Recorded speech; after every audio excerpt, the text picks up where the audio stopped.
예수 그리스도를 신앙의 표대 삼아 신앙생활함으로 저에게 흔들림 없이 건강하고 바른 신앙생활할 수 있도록 은혜 주셨음을 감사드립니다. 오늘 드린 예배가 하나님께만 홀로 영광 받으신 예배가 되게 하여 주시고 오늘의 말씀을 통하여 다시 한번 우리 안에 왕으로 오신 예수 그리스도를 온전히 바로 세워 건강한 신앙으로 예배하여 하나님께 영광 돌리고 은혜에 단단히 붙들림 받으어지는 복된 시간 될 수 있도록 은혜 내려 주시옵소서. 예수 그리스도 이름으로 기도하옵나이다. 아멘. 오늘은 기독교 절기로서는 왕이신 그리스도의 주일입니다. 이 그리스도 주일은 우리가 지금 앞에 성탄 추리 하려고 준비해 놨습니다만 다음 주일부터는 주님의 오심을 준비하여 맞기 위해서 준비하는 기간, 주님의 오심을 맞이하기 위해서 준비하는 그런 기간이고 기다린 기간이다라고 해서 우리는 대림절 기간을 시작하게 됩니다. 바로 이와 같은 대림절을 시작하기 직전에 왕이신 그리스도의 주일로 우리가 함께 지켜가고 있습니다. 사랑하는 성도 여러분, 저희 여러분의 모든 신앙 가운데 예수 그리스도께서 왕으로 자리하고 우리 주님을 섬겨 예배하는 성도이실 수 있기를 바랍니다. 이제 지난 주간에 여러분의 기도에 힘입어서 은혜 중에 캄보디아 선교제 잘 2박 3일 다녀왔습니다. 2박 3일 동안에 강의하고 있었던 내용들을 잠깐 이제 영상으로 좀 보시겠습니다만, 그 캄보디아 학생들이 배우려는 열정이 얼마나 뜨고 감사한지요. 잘 아시는 것처럼 작년에 70주년 기념 기회로 헌당했던 구원의 우물 교회이죠. 저기 보면은 구원의 우물교회란 이사야 12장 3절 구원의 우물들에서 물을 기르리로다 라는 말씀에 근거해서 지어진 그런 교회 이름이고요. 다음은 이제 화장실도 있고 오른쪽에는 점바이 나무라고 해서 기념식수로 심었던 나무 잘 살고 있습니다. 이제 이거는 강의 중에 일부 내용들입니다. 기독교 절기에 대해서 설명을 했습니다. 학생들 그 중에는 얼마나 열심히 필기를 하는지 학생들이 참 그 꼬불꼬불 그러신데 열심히 메모한 내용들을 한번 쉬는 시간에 잠깐 한번 찍어봤습니다. 그리고 이제 수료식 아니고요. 이어지는 내용은 이제 함께 찬양하는 내용, 해 뜨는 데부터 해지는 데까지라는 잘 아시는 찬양을 이제 캄보디아 말로 부르게 되는데 한번 보겠습니다. 그 모습이 얼마나 열정적인지 우리의 신앙을 다시 한번 일깨우고 도전하는 그런 은혜가 있는 시간이었습니다. 찬양 동영상을 좀 보여주시죠. 똑같은 그런 내용입니다만 캄보디아 말로 찬양을 부르죠.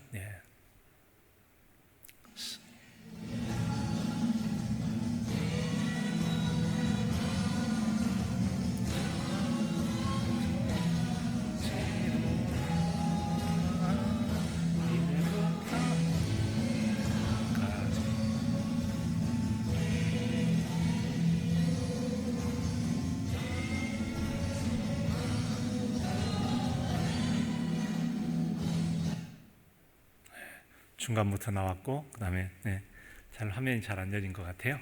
뭐 보니까 해 뜨는 데부터 해지는 데까지 주 이름 찬양할지어다 할렐루야 얼마나 열정적으로 하는지 그 모습이 참으로 귀해 보였습니다. 마음에 감동이 되더라고요. 여러분 이 같은 우리의 섬김이 그 나라의 영혼 구원과 복음화를 위해서 기하는 바가 있을 줄로 믿습니다. 그 신학교 학생들 같은 경우는 현재로는 다 무료로 이제 전액 장학금으로 다닌다고 그래요. 그러니까 우리가 이렇게 예배당을 건축하고 또 원래 강의실이 있는데 이렇게 많은 학생들이 함께 할 공간이 없어서 예배당 안에서 강의를 듣는데 거듭거듭 동북교회에서 10주년 기념 교회를 그 신학교에 건립해 준 걸 감사하다고 인사해서 제가 대신 전해 드립니다. 지금 그 배우는 학생들 같은 경우는 이제 여러 교회들의 후원들에 의해서 학생들이 전부 다 장학금을 받고 공부하고 있습니다. 경제적인 여러 어려움이 있는 상황 속에서 공부하고 있는데 참으로 그 열정적 그런 모습 보면서 많은 도전이 됐습니다. 특별히 이제 캄보디아 다녀오면서 어떤 분들이 문자를 주시기도 하고 공항에 머물러 있을 때도 어떠냐고 이렇게 해서 뭐 영상 하나 보내드렸더니 세상에 캄보디아에 그렇게 성도가 많아요. 그래서 성도가 아니라 신학생들입니까? 그랬더니 더 많이 놀라기도 하더라고요. 저것은 캄보디아는 여러 신학교 중에 한 신학교이고 많은 신학생들 중에 일부에 해당되는 그런 내용들이죠. 그러면서 했던 이야기가 그렇게 불교의 나라에도 그런 분이 있냐고, 그리고 저는 봤는데 다른 분의 꼭 영상을 보여주세요 라고 요청을 해서 함께 현장의 소식을 보여드리고 느낌이 되도록 함께 전해보았습니다. 저처럼 여러분 함께 지금 신학교에서 공부하고 있는 학생들 중에는 아버지와 딸이 함께 공부하는 사람도 있어요. 오랜 동안 목회했지만 정상적인 신학교육을 충분히 잘 배우지 못해서 다시 배우리라라고 원문도 있기도 하고, 또 딸도 함께 오기도 하고, 또 어떤 분은 공무원인데 정말 제가 안 될 줄 알지만 조금이라도 내가 주님의 복음을 배워서 전하고 싶다고 해서 시간 관리 잘할 테니까 해달라고 해서 허락된 분도 있다고 합니다. 그런가 하면 학력이 낮은 분도 있기도 하고, 또 그런가 하면 한국의 하남이라고 하는 그 서울 가까운데 하남이 있죠. 노동자로 와서, 근로자로 와서 일하다가 예수님을 영접하게 됐대요.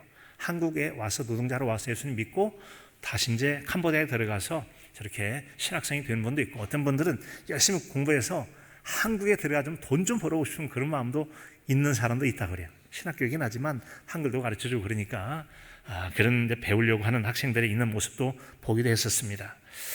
여러분, 저들이 이제 살아가고 있는 나라는 잘 아시는지 모르겠습니다만 그 나라는 훨씬 우리보다 경제적으로는 어려운 나라죠. 어려운 나라예요. 또래들 같은 경우는 그 정도 나이가 되면 다 지금 세상에서 돈벌이를 해야 되는 상황인데 하나님 말씀 배우겠다고, 목회자가 되겠다고 하니 집에서는 답답할 노릇이죠. 다 불교를 믿는, 대부분이 불교를 믿는 그런 불교 국가에서 저렇게 예수님 믿고 또 하나님 복음 증가하겠다고 하는 것은 그들의 마음 가운데 왕이신 예수 그리스도가 자리에서 자신이 개인적으로 예수 그리스도를 믿을 뿐만 아니라 주 되신 예수 그리스도를 증거하는 목회자를 살기 위해서 거룩한 부르심 앞에 배워가게 되는 줄로 믿습니다. 여러분, 그들 위해서 기도해 주실 수 있기를 바랍니다. 여러분, 지금 캄보디아는 여러 교회들이 많이 있는데 저 교회도 20년 넘게 지금 목회하는 분도 계시다고 그랬잖아요. 그런데 자립한 교회는 하나도 없답니다. 어떻게 하는 거죠? 세상 말로 밥벌이 위해서 하는 게 아니라는 거죠. 오직 왕이신 예수 그리스도 주님의 주 되심을 고백하는 신앙으로 그 주의 생명복음을 그 땅에, 어둠의 땅에도 복음을 증가하기 위해서 성령 하나님의 붙들림 받으시고 하나님의 은혜로 말씀을 배워 하나님 일꾼으로 세워져 가는 하나님의 사람들인 줄로 믿습니다. 하나님의 사람들인 줄로 믿습니다. 그래서 이런 기도가 많이 필요합니다. 기도가 많이 필요해요. 마치 우리나라도 수십 년 전에 그렇게 복음이 들어왔을 때 믿지 않고 가난하고 또 일해야 될 시간에 교회 다니면 얼마나 밉상이 됐습니까? 이들도 많은 어려움과 핍박을 당하고 있는 그런 상황이 될 것입니다. 여러분, 이제 제가 거기 가서 강의했던 내용은 교회력이라고 하는 거였습니다. 교회력을 증가하면서 동북교회 상황들도 이렇게 가끔씩 영상으로 보여주었었는데요. 그것에 대해서 결코 한국교회를 자랑하러 온 것은 절대 아니다. 한국교회 이전 우리 10주년 기념회 때 주보에도 보면은 판잣집으로 돼 있다가 돌집으로 돼 있다가 현재 교회가 돼 있잖아요. 동북교회라는 이 교회도 8년 동안이나 제대소 건물 판잣집으로 살았고 예배했던 적이 있다. 하나님의 세월 속에서 변화와 은혜를 주셔서 돌집을 걸쳐 현재 이르게 됐다. 그러므로 여러분들의 시작이 지금 상황이 어떻다 할지라도 때가 지나면 하나님께서 은혜를 주셔서 놀라운 변화와 또 부흥의 때를 허락해 주실 거라는 그런 말씀을 전해드렸습니다. 교회력이라고 하는 것은 예수 그리스도의 생애와 그분을 통해 이루어진 사건들을 중심으로 교회에서는 어떻게 1년 동안 예배 활동을 하는가에 대해서 일종의 교회 달력에 대한 내용이 바로 교회력에 대한 내용입니다. 이 내용은 한 학기 1학점짜리 강의가 되어진 내용들을 이 박사는 8시간의 강의를 통해서 8강좌 12시간의 강의를 통해서 이루어지는 것, 이런 겁니다. 오늘은 지금 왕이신 그리스도의 주일이니까 지금 흰색으로 드림천도 하고 있잖아요. 그리고 다음 주일은 무슨 주일이 시작하죠? 대림절 혹은 강림절, 주님의 오심을 고대하며 기다리는 게, 준비하고 기다려요. 그래서 우리는 귀한 손님이 오시면 준비해서 맞이하잖아요. 맞이하기 위해서 준비하는 그 기간이 대림절 기간이에요. 그래서 우리는 성탄 추리도 꾸미고 주님의 오시도록, 그리고 주인공으로 등장하신 분이 예수님이시잖아요. 그래서 이제 그날 성탄주일을 우리 지키게 되고, 또 1월 달에 제가 1월 6일은 주님의 나타나심, 현현이라고 해서 현현절을 지키게 되고 그 다음 주에는 주님의 수세, 세례받은 기념주일이 있게 되죠. 일정 기간이 지난 다음에는 우리가 잘 알고 있는 우리 인류의 죄, 저와 여러분의 죄를 대속하기 위하여 십자가에 달려 죽으신 예수 그리스도의 고난과 십자가를 묵상하는 사순절이 시작되어지죠. 제수일부터 46일이지만 주일이 6번 끼어 있어서 주일은 작은 부활주일이므로 6번을 빼게 되면 40일 동안의 절기를 지키는 것이 사순절 기간이죠. 그리고 마침내 사망 것에 깨트리고 부활하신 예수 그리스도를 이제 기념하는 부활절 예배가 드려지게 됩니다. 부활절 예배 이후로 50일 동안의 기간을 기쁨의 50일 기간이다, 파스카 절기라고 하게 되는데, 주님은 부활하신 후 40일 동안 지상에 계시면서 여러 번 제자들이 나타나 말씀으로 가르치고 믿음을 세워가시죠. 그리고 40일째 되는 날 승천하시잖아요. 그리고 그 후에 열흘이 되어지면 약속대로 아버지 약속하신 성령님이 오시죠. 그때가 바로 부활 이후로 50일째가 된다고 그래서 구약절기 오순절이김과 동시에 그때는 성령 강림절이다라고 우리는 이렇게 성령 강림절로 지켜가게 되어지죠. 그리고 이제 일반 절기로 또 이제 왕의 주일, 오늘 같은 주일로 지켜가게 되는 겁니다. 이런 절기 때마다 그 예수님의 생애 중심으로 1년이 돌아가고 그때마다 다양하게 색깔을 사용해서 상징적으로 기쁨, 부활, 또 고난, 죽음, 열정, 성령 강림, 따라서 빨강, 파랑, 노랑, 노랑은 없어요. 빨강, 흰색, 초록색 있고, 이제 그 순환 주간 때에는 빨간색이나 검정색을 사용하기도 하는데, 하여튼 이런 색상들로서 의미를 표현하기도 하고, 또 절기에 맞게 다양한 행사들을 하게 된다라고 하는 것들을 이제 강의하고 왔었습니다. 자, 여러분, 이같이 우리의 모든 신앙의 중심에는 예수 그리스도가 계셔합니다. 예수 그리스도가 저와 여러분의 신앙의 중심이 되시기를 바랍니다. 태양계는 태양을 중심으로 빙빙 돌아가잖아요. 그런 예를 들었었는데, 그런 것처럼 우리는 우리 신앙이라고 하는 것은 예수 그리스도의 생애와 사건을 중심으로 1년이라는 이런 교회 달력이 주기를 가지고 돌아가면서 가르치고 배우고 훈련하고 믿음을 세워가게 되는 것이죠. 자, 이런 말씀을 여러분 전하면서 우리도 진정 예수 그리스도 그분이 나에게 왕으로 계시고 주인으로 계시고 주님 중심의 삶을 살아가고 있는지를 한번 되돌아보는 시간이 되기도 했었습니다. 자, 여러분, 이처럼 이제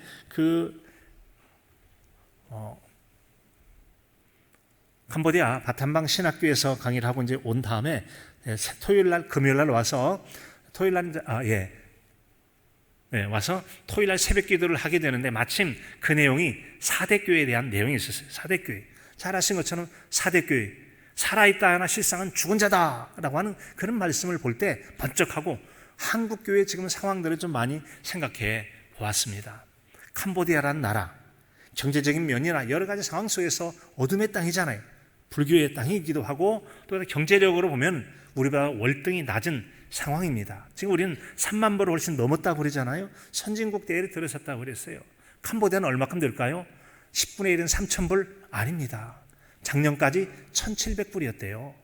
이것이 많이 급성장을 해서 금년도에 2,400불을 목표로 하고 있고, 가까운 시일 내에 3,000불을 목표로 하고 있다라고 했어요. 우리보다도 15분의 1, 몇 분의 1 아주 낮은 그런 상황 속에서 그 나라 살아가고 있어요. 그럼에도 불구하고 그 나라에는 예수 그리스도 생명 구원, 이 기쁨 가지고 기뻐하며 춤추며 어려움과 핍박 속에서 열심히 하나님을 예배하고 말씀을 훈련해서 목회자가 되겠다고 하는 사람들을 바라볼 때 우리 자신을 되돌아보게 된 것입니다. 한국 교회는 여러분 얼마나 경제적인 면에서 여유가 있습니까? 아무리 가난하다고 해도 캄보디아의 평균 수준보다는 훨씬 더 높은 잘 사는 나라잖아요. 그 나라에서 아직 말씀이 배워가고 있는 훈련한 때입니다. 우리는 얼마나 오랫동안 잘 배워왔습니까? 훈련되어 있습니까? 또 교회가 이렇게 번성이 있습니까? 그럼에도 불구하고 한국교회 분위기는 굉장히 어둡습니다. 이미 80년대에 지나가면서 정치기가 있고 교육 감소가 들어서 있다. 흐름을 막을 자가 누구냐? 인구 감소에다가 또 경제적인 어려움이 있다가 또 세상을 좋아하고, 그래 점점 교회가 침체되어 간다. 이해할 수 있습니다. 그러나 우리는 절망할 때가 아니라 잠자고 있는 그 사대교회가 내가 살아있다 하나 죽었다, 너는 일깨어 그 남은 바 죽게 된 것을 굳건하게 하라 라고 하는 것처럼 사대교회를 외치는 같은 외침이 우리에게 들려지고 우리가 다시 굳게 세워 일어나야 될 줄로 믿습니다. 함께 저와 여러분의 신앙도 일어서실 수 있기를 바랍니다. 그러기 위해서 우리에게 회개하라고 사대교회는 외치지 않습니까? 회개하라. 지금 너희가 누구에게 어떻게 배운 것을 알며 내가 너희 행위를 아는데 지금 예전만 너무 못해. 한때는 얼마나 열정적이었느냐. 믿음도 있었고 믿음이 좋았지만 지금은 아니야. 너무 많이 변질되어 있고, 그리고 이제 침체되어 있는 이 상황, 살아있다라고 외적으로 보기에 한국교회가 대단하다 보이지만 점진적으로 약화되어가 있고, 오히려 약하다고 생각한 어둠의 땅에서는 믿음으로 치고 올라가는 이런 모습을 바라볼 때 우리가 바로 깨어서 일어나야 되겠다는 그런 도전을 받게 된 것이죠. 저는 이렇게 한국교회에 대한 모습, 불가피하게 교회의 모습들, 또 우리 성탄절이나 또 추수감사절 모습들을 보여주면서 마음이 위축되지 않기를 그들에게 부탁을 한 바가 있었습니다. 절대 비교하지 마십시오. 하나님은 많이 배운 자나 적게 배운 자나, 경제적 여유가 있는 자나 그렇지 않은 자나, 좋은 환경이나 아니나 똑같이 사랑하시고 각 사람들을 각 사람의 모양대로 상황에 맞게 사용하실 줄로 믿습니다. 그것은 캄보디아뿐만 우리도 똑같아요. 거기도 보면은 여러분 많이 배워서 대학을 졸업한 사람도 있고, 어떤 이는 초등학교만 졸업했는데 영어도 잘하고 뭐 피아노도 잘 치고 그러다 선교사님들이 훈련 받아서, 그러나 목회자로 훈련 받으러 보내서 그곳에서 여러분 검정고시를 통해서 중학교 과정 마치고 고등학교 과정 마치고 또 그렇게 여러 가지 복합적으로 지원을 해주는 것을 볼 수가 있었어요. 하다 보니까 외국 근로자로 갔다 온 분이 있어요. 꿈이 외국 근로자 갔다 오는 건데 한국 갔다 온 분도 있잖아요. 다양한 상황이 있어요. 비교하지 마세요. 하나님은 각각에 맞게 자기의 상황의 형편에 맞도록 세우시고 그를 통해 영광 받으시는 분이 하나님이실 줄로 믿습니다. 그들이 전했어요. 여러분, 달란트 비유가 바로 그거 아닙니까? 각각의 사람의 능력에 따라서 달란트를 5달란트, 2달란트 혹은 1달란트 나눠줍니다. 그러나 주님께서 평가하실 때는 1달란트 가진 사람 1달란트만 남겨도 100점이에요. 잘했다, 착하고 충성된 종이라고 칭찬하신다는 점이죠. 비교가 아니라 나는 나대로, 너는 너대로 쓴다는 거죠. 그래서 항상 우리 모두는 나는 나에 맞게 내 정도로 하면 그게 100점이에요. 남을 비교해서 시샘할 필요도 없고, 남보다 잘났다 우쭐해도 안 되고 또 못났다고 열등할 필요도 없는 것이죠. 우리 모두 다 마찬가지입니다. 여러분에게 주어진 직분이나 자리, 삶의 자리도 나답게 살면 주님께서 100점을 여기시고 잘했다, 착하고 충성된 종이라는 칭찬과 상급으로 주님께서 복 내려 주실 줄로 믿습니다.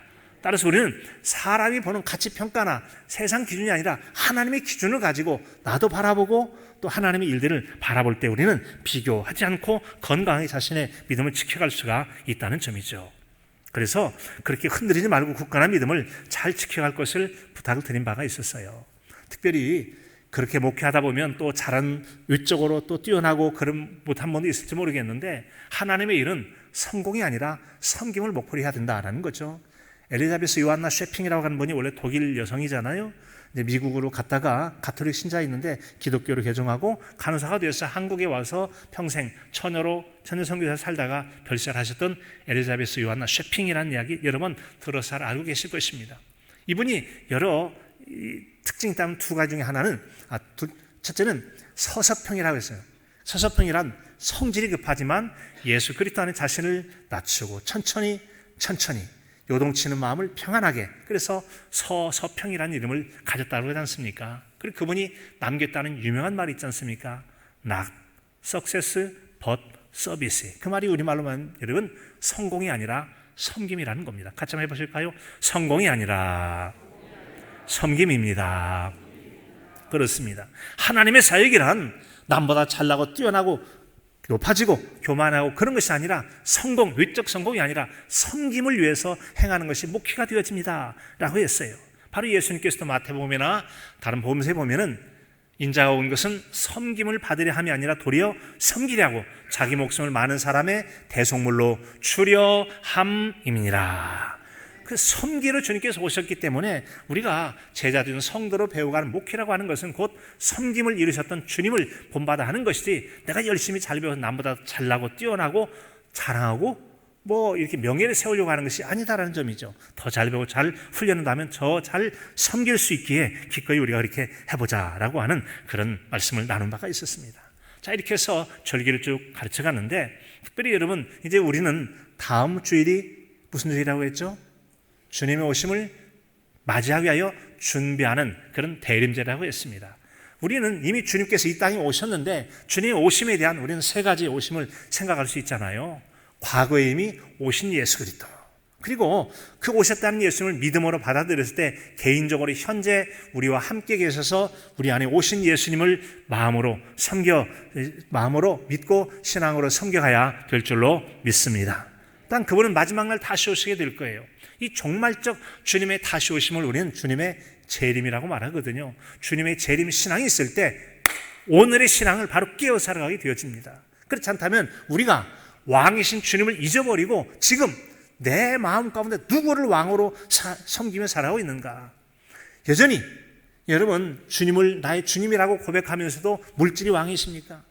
명예가 왕이신가요? 지위가 왕입니까? 성공이 왕인가요? 그 무엇이 우리에게 왕으로 자리 잡고 있다면 끌어내려야 되죠. 그리고 우리 안에 다시 예수 그리스도를 왕으로 모실 때 참된 주님께서 우리의 주인님이 되시고 우리를 다스리시는 주님으로서 주님 섬기는 신앙인 주님의 지도와 보호를 받는 성도로 살아가는 저와 여러분의 삶이 될 줄로 믿습니다.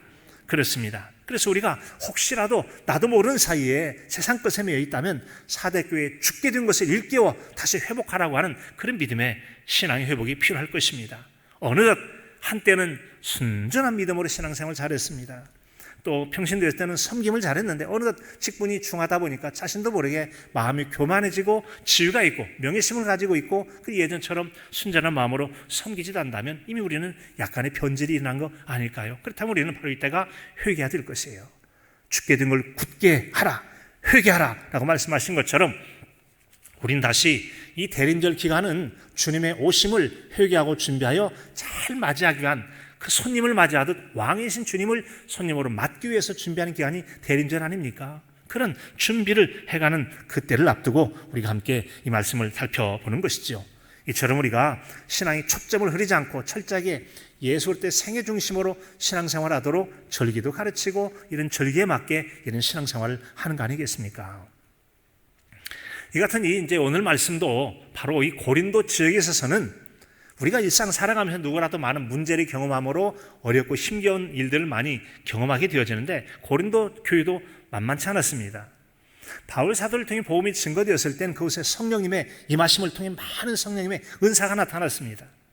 방언도 하고 예언도 하고 다양한 은사도 나타나다 보니까 이것이 오히려 너무 개별적이 되다 보니까 각각에 대해서 갈등도 되어 있고 바울, 아볼로, 게바파, 그리스도파, 파당도 나누기도 하고 거기 또 덩달아서 나타난 거짓 교사들까지 나타나서 성도들을 미혹해서 이 공중의 권세하면 악한 영이 여러분 믿는 성도라도 굶주린 사자처럼 삼킬자를 찾듯이 그곳에 성도들을 미혹하는 일들이 나타나게 된 것입니다. 그러다 보니까 믿음 생활 잘하는 성도들이라도 자주 부는 바람에 의해서 나무가 흔들리듯이 굉장히 괴롭힘과 어려움을 겪는 일들이 있다 보니까 믿음이 흔들리는 경우도 있었다는 것이죠. 그래서 바울 사도는 2차 선교 여행 중에서 에베소라는 지역에서 고린도에 편지를 보내서 오늘의 말씀을 통하여 그들에게 5가지 권면의 말씀을 줍니다.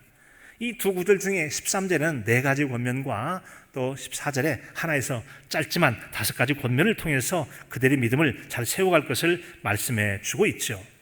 첫째는 바로 깨어서 이제 있으라는 거죠. 13절에 보니까 깨어 믿음에 굳게 서서 남자답게 강건하라 라고 말씀하는 첫째는 바로 깨어 있으라고 말씀합니다. 같이 한번 해볼까요? 깨어 있으라, 깨어 있으라.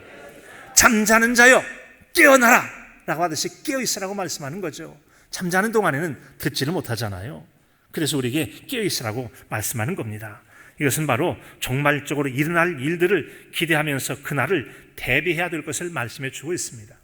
이를테면 고린도전서 15장 51절에 보면 보라 내가 너희에게 비밀을 말하노니 우리가 다 잠잘 것이 아니요 마지막 나팔의 순식간에 다 홀연히 변화하리니 나팔 소리가 나매 죽은 자들이 썩지 아니할 것으로 다시 살아나고 우리도 변화되리라. 변화되리라. 그래서 우리에게 깨어있으라고 말씀합니다. 깨어있으라. 이런 깨어있다는 것은 무엇이 지금 우리가 잠들어 있는지를 돌아보라는 점이죠. 마태복음 24장 42절에 그러므로 깨어있으라. 어느 날에 너희 주가 임할는지 너희가 알지 못함이니라. 너희도 아는 바니 만일 집 주인이 도둑이 어느 시각에 올 줄 알았더라면 깨어있어 그 집을 뚫지 못하게 하였으리라. 25장 13절에도 그런데 깨어있으라. 너희는 그날과 그때를 알지 못하느니라. 사랑하는 성도 여러분, 주님 오실 때 잠들지 않도록 깨어있을 수 있기를 바랍니다. 무엇을 어떻게 깨어있으면 되겠습니까? 기도에 깨어있어야 돼요. 말씀 읽기에 깨어있어야 됩니다. 또한 여러분, 죄의식에 깨어있어야 돼요. 죄의식에 물들어서 죄가 죄인 줄 모르면 안 되잖아요. 주님 의식에 민감성을 가지고 깨어있을 때 우리는 온전히 주님을 잠자지 않는 깨어있는 마음으로, 우리 깨어있는 영혼으로 주님을 만날 수가 있다는 점이죠. 바라기는 여러분 깨어있는 신앙으로 언제 주님 오실지라도 우리가 잠자는 동안에 뵙는 것이 아니라 깨어있는 믿음으로 주님 만날 수 있도록 기도를 다시 한번 일깨우시고, 또 여러분 말씀과 또 죄의식을 깨어서 철저하게 깨어있는 신앙으로 기쁨으로 주님을 맞이하실 수 있기를 진심으로 축복합니다. 두 번째로는 믿음에 굳게 서라고 말씀해요. 같이 해볼까요? 믿음에 굳게 서라. 믿음에 굳게 서라는, 굳게 서지 않으면 흔들려 넘어지기 때문에 그런 거죠. 나무가 있습니다. 나무가 있는데 바람이 불면 나무가 뿌리가 약한 경우는 다 뽑혀서 넘어지게 되고 말잖아요. 하지만 뿌리를 굳게 내리게 된다면 넘어지지 않고 이겨낼 수가 있을 것입니다.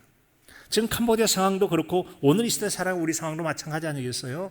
캄보디아 같은 경우는 경제적으로 어려운 나라 사람들이 많고 학력도 아직까지는 많이 낮습니다. 그래서 초등학교 졸업하는 경우도 있고 중학교 진학을 못하는 경우도 있기도 하죠. 일찍 어떻게 하죠? 도심에 나가든지 돈 벌어와. 돈 벌어라고 얼마나 많이 여러분 핍박이 있겠습니까? 야, 네 친구들 다 지금 돈 벌고 있다. 누구는 한국어 공부해가지고 한국까지 갔다 왔다. 저렇게 잘 사는데 지금도 뭐 하고 있어? 공부해야지. 돈 벌어야지. 돈 벌어야지. 그렇게 할 상황 속에서 하나님 말씀을 배우겠다고 신학교에서 신학훈련 받는 그 신학생들 얼마나 힘들겠어요. 이 시대도 마찬가지죠. 여러 가지 먹고 살기 힘들다, 건강의 문제가 어떻다, 여러 이런저런 일들로 인해서 믿음을 흔들 만한 주변의 이야기가 얼마나 많은지, 마치 바람이 나무를 흔들어 넘어뜨려 하는 것처럼 우리가 살아가는 세상 속에서는 고난과 역경과 핍박과 결핍들, 다양한 것들이 우리를 얼마나 마음을 흔들어대는지 모릅니다. 그래서 믿음을 굳건히 지킨다는 게 쉽지가 않아요. 이런 흔들림에서 이길 수 있는 것은 오직 왕이신 예수 그리스도와 하나님을 절대 신뢰하고 신뢰하는 자를 책임져 주실 하나님 믿는 믿음을 통해서 우리가 모든 흔들어대는 상황들을 이겨내게 될 줄로 믿습니다. 그래서 굳건하게 주님을 붙드는 것이 절대 필요해요. 고린도전서 15장 58절에도 그러므로 내 사랑하는 형제들아 견실하며 흔들리지 말고 항상 주의 일에 더욱 힘쓰는 자들이 되라. 이는 너희 수고가 주 안에서 헛되지 않은 줄 알미라. 헛되지 않은 줄 알미라. 반드시 수고한 것을 인정해 주시고 상 주실 때가 있다는 점이죠. 사실 캄보디아 같은 경우는 신앙 연조가 짧기도 하고 학력도 짧고 그래서 이게 더 쉽게 잘 넘어질지도 모르겠어요. 하지만 서로가 서로를 붙들어주게 된다면 충분히 일어서서 승리해 갈 수가 있다는 점이죠. 잘 들어서 아시겠습니다. 미국 캘리포니아 해안 쪽에는 그 산간에는 삼나무 종류가 많이 서 있다고 그러잖아요. 그런데 이 나무 같은 경우는 이 밑에가 돌이 있어서 뿌리가 깊지 않대요. 그런데 신기하게도 뿌리는 깊지 않은데 넘어지지 않는데요. 왜 그런가 살펴봤더니 뿌리가 철저하게 서로가 서로를 연결해주고 있기 때문에 넘어지지 않더라는 것이죠.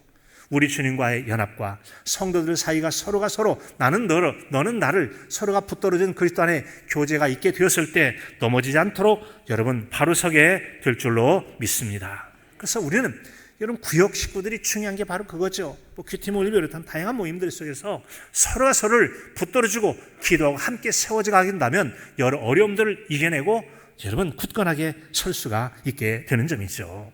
그래서 이 굳건하다는 속 사람으로서 어떤 신앙적인 위기나 흔들어댐이 없이 중심을 붙잡고 바로 서는 것이 굳건하게 서는 것이죠. 세 번째는 남자다워라 라고 말씀해요. 같이 해볼까요? 남자다워라. 남자답게 라고 하는 이것이 강건 나라를 꾸미는 것 같지만 사실은 남자다워라 라고 하는 원래 원어에 보면은 구별된 또 하나의 명령어가 되어집니다. 남자다워라 라는 얘기는 신앙에 있어서 남자답게 항상 굳건하라, 용감성, 어떤 상황이 굽혀지지 않는 그런 모습. 그러니까 뭔가를 해보려고 하다가 움찔하고 마음속에만 있고 행동으로 나타나지 못하고 주저하고 있을 때 아니야, 나타내, 담대하게. 때로는 부딪힐 때 부딪히고 그럴지라도 행동으로 나타내라 라고 하는 거죠. 어느 정도는 핍박을 감수해 가면서도 감당해야 할 적극성들을 말하는 게 남자답게 강건하라는 거죠. 여성의 따뜻함과 부드러움이 있다면 남성이 적극적이고 담대함들이 필요할 때 이게 바로 남자다워라 라고 말씀해 주고 있는 거죠. 신앙에는 바로 그런 면도 있어야 이제 우리가 내면적인 마음들을 겉으로 드러내고 겉으로 드러낸 신앙들을 펼쳐갈 수가 있게 되는 것이죠. 그래서 네 번째는 강건하라 라고 해서 같이 해볼까요? 강건하라. 강건하라. 자, 이 신앙을 다시 한번 잠깐 정리하면 이렇게 정리할 수가 있죠. 먼저는 깨어있으라. 잠자지 말고 지금 상황이 어떤 때인데 지금 낮이면 일할 때인 것처럼 깨어나라. 두 번째는 여러분 이제 뭐였죠? 굳건히 살아라. 그래요. 마음에 요동치는 마음을 하나님 중심, 왕이신 예수 그리스도 중심으로 딱 붙잡아서 마음의 중심을 단단히 한 다음에 세 번째는 뭐죠? 남자다워라. 이것은 이제 밖으로 한번 드러내야 된다. 밖으로 드러내라. 이것이 이제 바로 남자다워라 라고 한다면 드러내긴 드러냈는데 오래 견디지 못하고 힘들다고 푹 주저앉아 버릴 수도 있잖아요. 왜 그러죠? 약하기 때문에 그런 겁니다. 약하기 때문에 체력이 약하든지 또 맞설 수 있는 힘이 안 되든지 그럴 때는 강건함을 유지할 수가 없는 거죠. 그래서 우리에게는 강건함을 위해서 훈련도 필요하죠. 이것은 바로 우리 말하면 체력 같은 것이죠. 힘이라고 하는 거예요. 물론 이것은 사람의 노력에는 한계가 있어서 하나님의 은혜 주셔야만 감당하기에 기도하는 신앙의 훈련이 필요합니다. 말씀을 암송하고 묵상하는 훈련이 필요합니다. 서로가 서로를 돕는 서로의 도움을 통해서 강건하게 세워져 갈 수가 있게 되는 것이죠. 우린 여러분 혼자서는 하기 어려운 것들도 같이 하면 도움이 될 때가 있어요.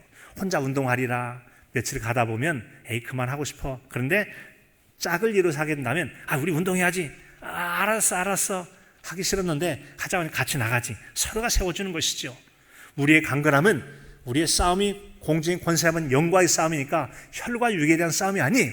우리의 강건함은 바로 기도를 통해서 하나님의 은혜와 능력을 덧입고 말씀으로 성령의 검을 붙들고서 여러 상황들을 분별하고 막아내고 이겨낼 수 있도록 말씀의 훈련이 필요한 거죠. 서로가 서로를 세워주는 그리스도 안의 거룩한 신앙 공동체 성도들 사이에 교제가 있고 서로를 붙들어줬을 때 건강하게 문제들을 맞서 싸워 승리할 수 있게 될 줄로 믿습니다. 이렇게 여러분 강건하라고 하는 것은 외적으로 드러내서 인내하면서 승리해가는 힘의 근거이 되는 거죠. 속마음을 밖으로 표출해내는 것이 포기하지 않고 인내하면서 승리하도록 하는 것이 강건하라라고 하는 거죠. 강건하라. 그래서 원수들의 저항에 맞서 그들을 견뎌내고 용기를 내서 힘을 다해 승리해가는 것이죠. 마지막 한 가지는 너희 모든 일을 사랑으로 행하라라고 그랬어요. 같이 볼까요? 사랑으로 행하라. 예, 앞에 있는 이 네 가지 것들을 깨어라. 그 다음에 우리에게 이제 믿음으로 굳게 서라. 그리고 남자다워라. 외적으로 표현하는 강건하라. 이 모든 것을 행할지라도 우리가 이것이 사랑을 기반으로 해야 된다는 거죠. 이 땅에 오신 예수 그리스도는 명예를 위해서 하지 않았습니다. 권세를 위해서 하지 않았습니다. 자신의 과실을 위해서 하지 않았습니다. 오직 자신을 드려 희생하는 섬김을 통해서 사랑으로 아버지의 계명을 온전히 이루신 분이 우리가 믿는 우리 주 예수 그리스도이신 줄로 믿습니다. 이 사랑이 우리에게 절대적으로 필요해요. 그래서 고린도전서 13장 2절에 보면 내가 예언하는 능력이 있어 모든 비밀과 모든 지식을 알고 또 산을 옮길 만한 믿음이 있을지라도 사랑이 없으면 내가 아무것도 아니오라고 같이 해볼까요? 사랑이 없으면 아무것도 아닙니다. 사랑이 있을 때 모든 것이 온전하게 될 줄로 믿습니다. 그래서 그리스도 안에서 우리 행함 가운데 결과적으로 이 모든 것은 예수님께서 사랑으로서 십자가에 다 이뤘다라고 이 땅에 오신 사명을 다 이루시지 않습니까? 낮아지셨으나 모든 무릎을 예수 그리스도 앞에 무릎을 꿇게 하심으로 자기는 낮추셨으나 세상으로부터 왕으로 주님이 존귀의 영광 받으신 거 아니겠습니까? 이 모든 것을 사랑으로 이루셨기 때문이라고 하는 것이죠. 말씀을 정리하자면 여러분 어떻습니까? 우리는 왕이신 예수 그리스도를 닮아가는 성도로서 이 여러분 왕이신 예수 그리스도 주일 그리고 대림절을 앞둔 이때에 우리가 살아가는 인생살이 어렵고 고달플지라도 마음의 중심에 주 되신 주님을 철저하게 붙잡고 바른 신앙으로 서서 주님을 영화롭게 섬겨갈 뿐만 아니라 우리에게 굳건하고 바른 신앙의 삶으로 특별히 사랑을 이루어가는 이 삶을 통하여 주님을 영화롭게 하며 주님의 사랑하심 앞에 든든히 붙들린 바 되어진 진정한 믿음의 승리자요 주님의 제자된 성도로 살아가는 복 있는 저 여러분의 신앙이 삶이 되실 수 있기를 간절함으로 축복합니다. 존귀하신 아버지 하나님 감사합니다. 하나님, 저에게 주신 말씀 깨어 믿음에 굳게 서서 남자답게 강건하고 모든 일을 사랑으로 감당하라 말씀하셨사온즉 어렵고 힘든 세상 혼자가 아닌 서로가 더불어 사랑과 아끼며 함께 세워져 가고 진정한 주님의 제자된 성도로 승리하는 우리 모두에게 하여 주시옵소서. 예수 그리스도의 이름으로 기도하옵나이다. 아멘.